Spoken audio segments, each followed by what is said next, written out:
Good morning everyone.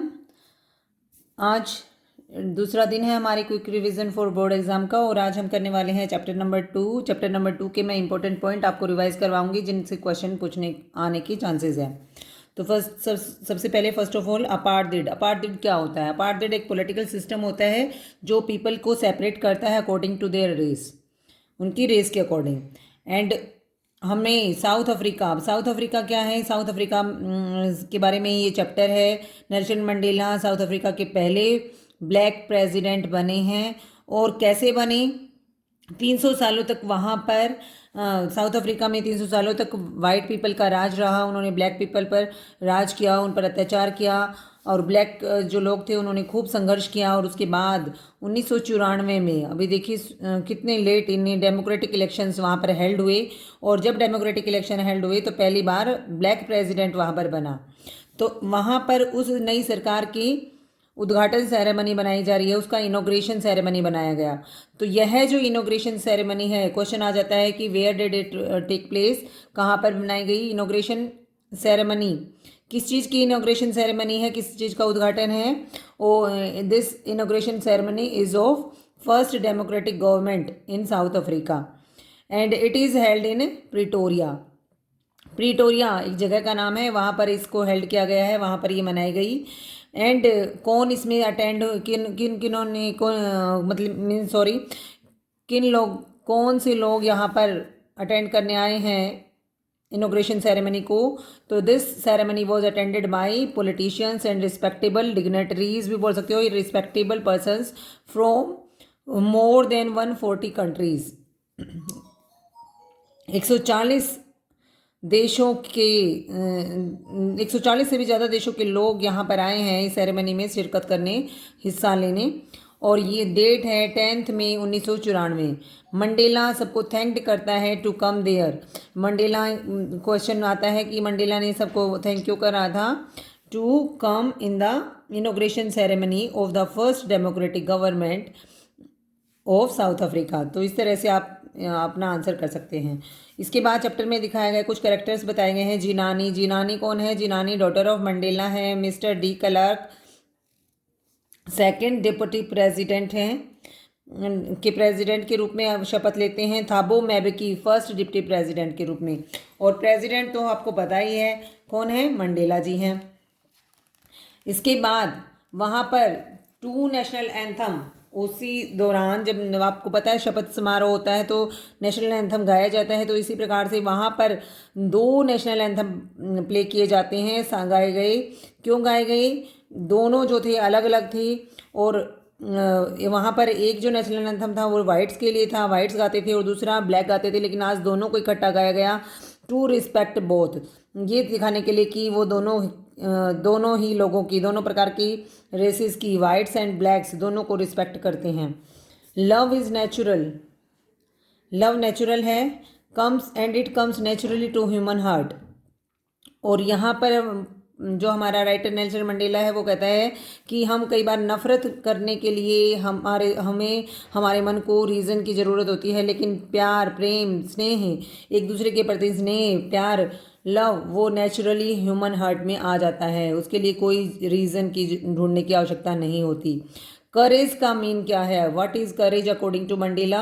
It doesn't mean, courage doesn't mean the absence of fear. Mandela ji कहते हैं कि करेज का मतलब ये बिल्कुल नहीं है कि फियर ना हो बंदे में, बट ट्रियम्फ और गेट विक्ट्री ओवर इट। बल्कि करेज तो क्या है कि आपके अंदर भय हो किसी चीज़ का, आप किसी चीज़ से डरते हो और उसके ऊपर, उस डर के ऊपर जीत हासिल करते हैं, then you will called courageous.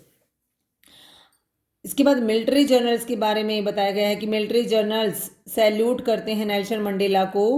उस दिन इनॉग्रेशन के दिन उनका एटीट्यूड चेंज हो गया था उसके लिए, मंडेला के लिए, क्योंकि अब Mandela was the president of new democratic south Africa. Twin obligations, इसके अलावा इस चैप्टर में 2 ऑब्लिगेशंस हमें मंडेला जी बताते हैं। ऑब्लिगेशंस होते हैं कर्तव्य, दायित्व, दायित्व बोल सकते हैं आप इसे। भाई 2 ऑब्लिगेशंस एक इंसान के होते हैं। पहला होता है ऑब्लिगेशन टू हिज फैमिली, अपनी फैमिली के प्रति क्या ऑब्लिगेशंस है, हमारे क्या कर्तव्य हैं। और दूसरा होता है ऑब्लिगेशन टू हिज कंट्री और इट्स पीपल, और दूसरा ऑब्लिगेशंस अकॉर्डिंग टू मंडेला हमारे देश के लिए और उसके लोगों के लिए होता है। तो आई होप आपको ये सभी पॉइंट्स सभी चीज़ें समझ में आ गई होंगी। तो चलिए अब शुरू करते हैं इसके क्वेश्चन आंसर्स। आप इनको लर्न कर लेंगे, that will be very helpful to you in the exam. तो देखिए पहला क्वेश्चन क्या है, व्हाट इज़ अपार्थाइड। अभी अभी मैंने बताया था अपार्थाइड क्या होगा, a political system that separates people according to their race. Who was Mandela, आपको पता है first black president of South Africa and he was elected in 1994। Inauguration ceremony took place in dash, कहाँ पर inauguration ceremony मनाई गई, Pretoria में। What does Mandela thank the international leaders for, ये question बहुत बार एग्जाम में आता है students. What does Mandela thank the international leaders for, किस चीज़ के लिए मंडेला इंटरनेशनल लीडर्स को थैंक करता है, ही thanks them for coming.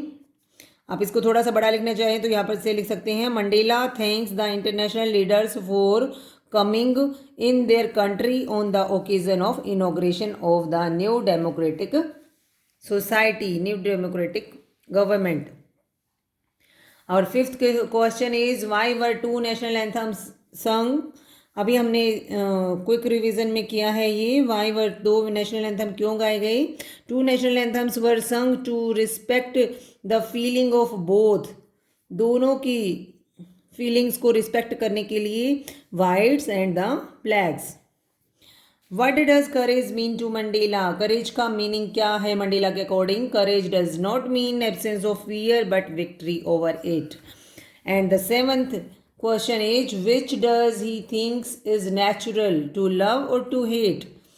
Love is natural. According to him, he thinks that love is natural because it comes naturally to human heart than hate, या then its opposite.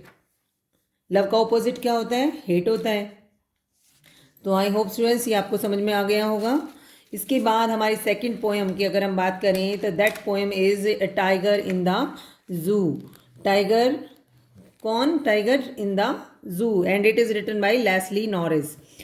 अब इस poem में आप poem के question answers की अगर हम बात करते हैं तो पोएम के क्वेश्चन आंसर दो टाइप के पूछे जाएंगे, एक तो स्ट्रेंजा कॉम्प्रिहेंशन आएगा 5 नंबर का, और जो हमारे 3 मार्कर क्वेश्चन होंगे वो 3 क्वेश्चन आएंगे और उसमें से आपको 2 करने होंगे, तो 6 मार्क के आएंगे।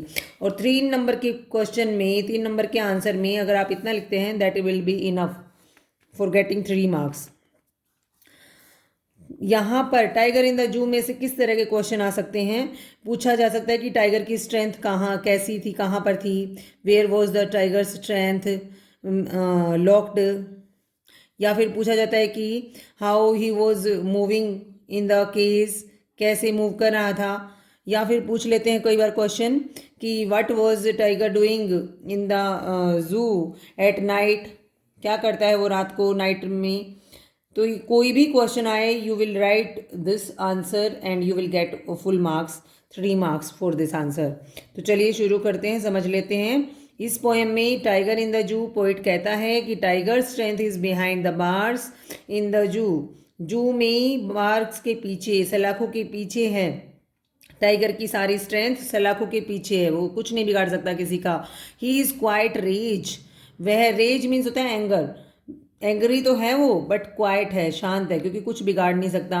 और क्या करता है, इग्नोर्स द विजिटर्स, और विजिटर्स वहाँ पर जू में जो भी विजिट करने आते हैं उनको इग्नोर्स करता है, उनको उनकी तरफ ध्यान नहीं देता।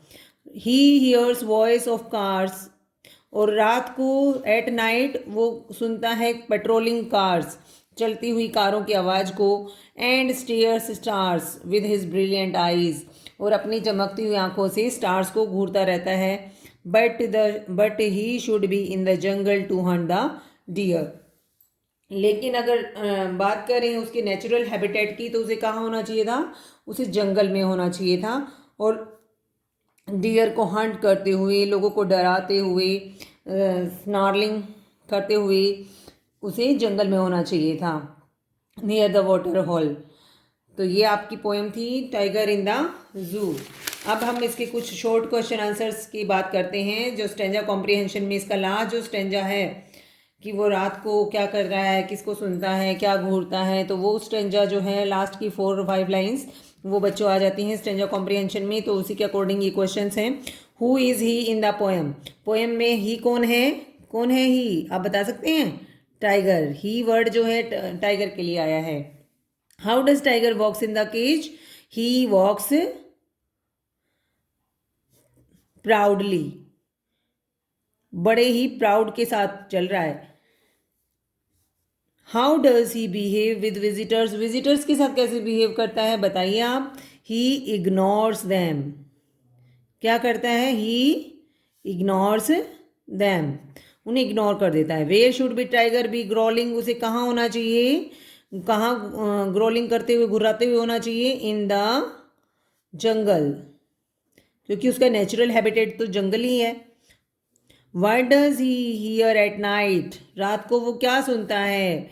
The sound of patrolling cars. What does he stare with his brilliant eyes? किसे घूरता है वो? स्टार्स को। And who is the writer of the poem? Writer कौन है? राइटर कौन है ये आप कमेंट सेक्शन में लिख सकते हैं। बताइए आप कमेंट सेक्शन में लिख के कि कौन है इस पोएम का राइटर। तो आई होप आपने इस सेशन को अच्छी तरह से समझ लिया होगा। अगर आपको समझ में नहीं है तो you can watch this video again and learn it with me. Thank you. Have a nice day.